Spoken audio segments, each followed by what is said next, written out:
আমাদের মাঝে উপস্থিত আছেন আমাদের কোনাবাড়ি মেট্রো থানা বিএনপি সাংগঠনিক সাবেক সাংগঠনিক সম্পাদক জনাব মোহাম্মদ রবিউল আলম রুবেল। আমাদের মাঝে উপস্থিত আছেন স্বেচ্ছাসেবক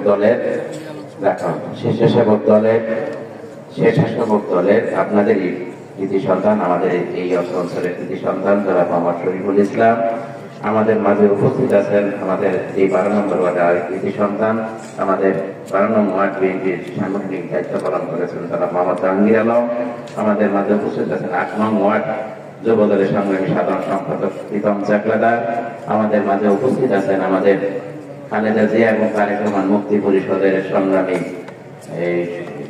আমাদের সিনিয়র সভাপতি মোহাম্মদ নাজমুল হোসেন। আমাদের মাঝে উপস্থিত আছেন তারেক রহমান মুক্তি পরিষদের যুগ্ম আহ্বায়ক বাদল খন্দকার। আমাদের মাঝে উপস্থিত আছেন শ্রমিক দলের 9 নম্বর শ্রমিক দলের সংগ্রামী সাধারণ সম্পাদক রুবেল মোড়ল। আমাদের মাঝে উপস্থিত আছেন ছাত্র দলের অন্যতম নেতাই এই 12 নং ওয়ার্ডের কৃতি সন্তান আসিফ।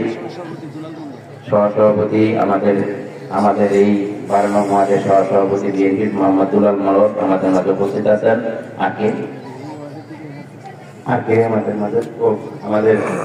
আমাদের 11 নং ওয়ার্ড বিএনপির অন্যতম নেতা মোহাম্মদ ইয়াসিন মোল্লা আমাদের মাঝে উপস্থিত আছেন। আমাদের মাঝে উপস্থিত আছেন আমার আলামিন, আমাদের পলাশ বাবু সহ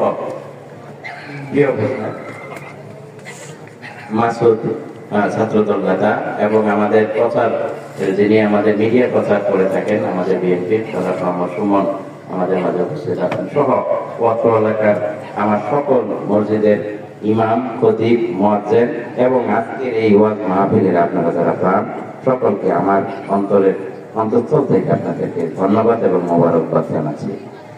প্রিয় উপস্থিতি, আসলে আমি আপনাদেরকে বিরক্ত করবো না। আমার কাকা একটা কথা বলেছেন যে এই মাদ্রাসার জন্য বোঝায়, তাই না?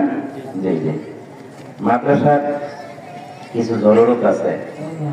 এই জরুরত গুলি আসলে অত্র এলাকা থেকে সকলকে সহযোগিতা করে পূরণ করতে হয়। কারো পক্ষেই একাই এগুলা সামাজিক উন্নয়নমূলক কাজ, ধর্মীয় প্রতিষ্ঠানের কাজ একা কারো পক্ষেই করা সম্ভব না। আমরা যারা সামাজিক কর্মকাণ্ডের সাথে জড়িত আছি আমরা চেষ্টা